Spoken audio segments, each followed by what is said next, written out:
Salam alaikum. L'île au trésor.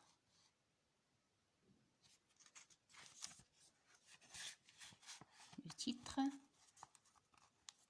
La mort de l'aveugle.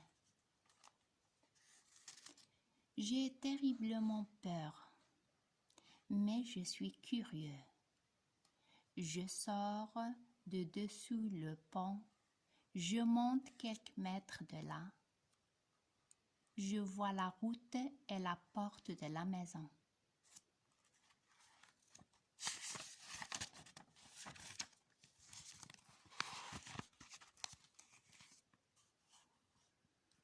Sept à 8 hommes en suivent un autre qui porte une lampe.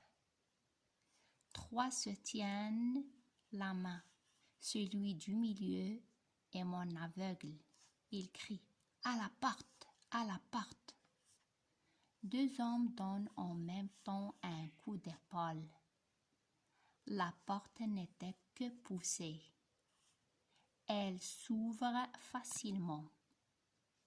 Les hommes manquent de tomber. « Allons, entrez !» crie l'aveugle. 4 ou 5 hommes disparaissent dans la maison. Un court moment plus tard, on entend: « Bill est mort !»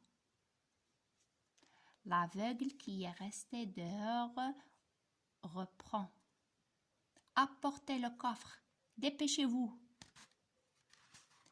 J'entends des bruits de pas dans notre escalier. Puis, peu après, des cris, et la fenêtre s'ouvre avec tant de force qu'une vitre casse. Un homme se penche. Il dit à l'aveugle, sur la route au-dessous de lui: « Peu, quelqu'un est passé avant nous. Le coffre est ouvert, mais l'argent est là. » « L'argent, l'argent? Qu'est-ce que tu veux que je fasse de l'argent ?» répond l'aveugle. « C'est la carte de flingue qu'il nous faut. Hé, vous en bas, regardez si Bill ne la porte pas sur lui. » « Il n'y a rien sur Bill, » dit une voix un moment après. « Ce sont ces gens de l'hôtel. C'est ce garçon qui l'a prise. J'aurais dû lui arracher les yeux, » crie Peu. Il était là, il y a un quart d'heure.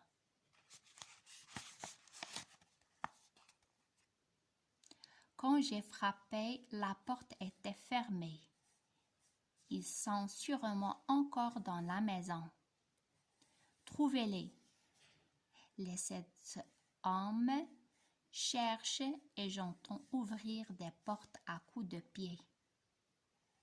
Des meubles tombent.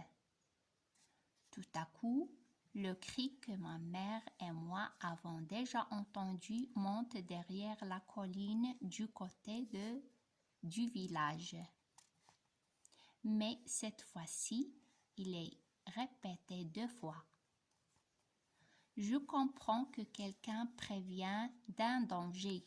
« C'est Dirk !» dit une voix. « Il faut partir, camarade. » « Silence.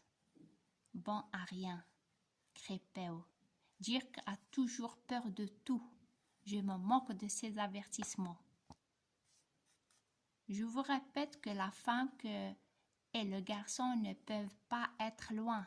Vous n'avez pas tendre la main pour les trouver. Ah, grand Dieu! Si j'avais mes yeux! Peu crie de plus en plus fort. Il frappe avec son bâton à droite et à gauche. 2 ou 3 hommes sont touchés.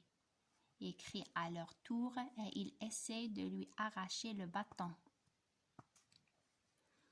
Ils n'entendent pas des chevaux monter la colline.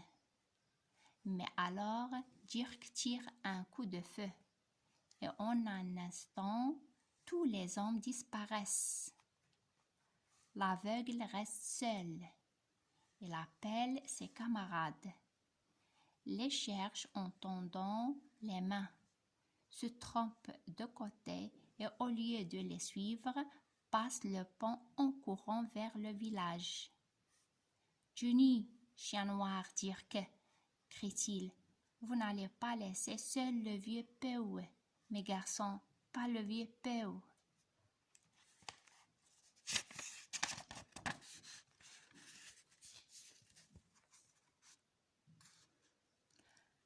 À ce moment, 3 ou 4 hommes à cheval arrivent du village.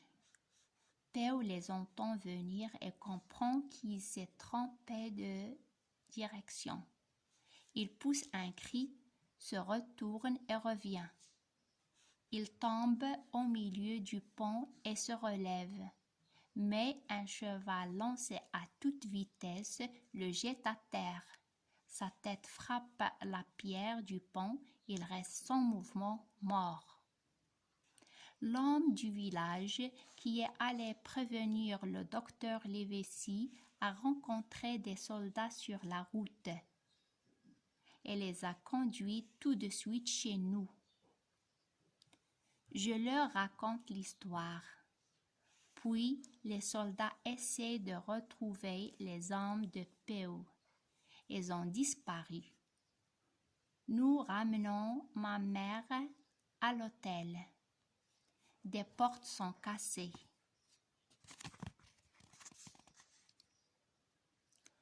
Tout notre linge est à terre, mais seul le sac d'or du capitaine a été emporté.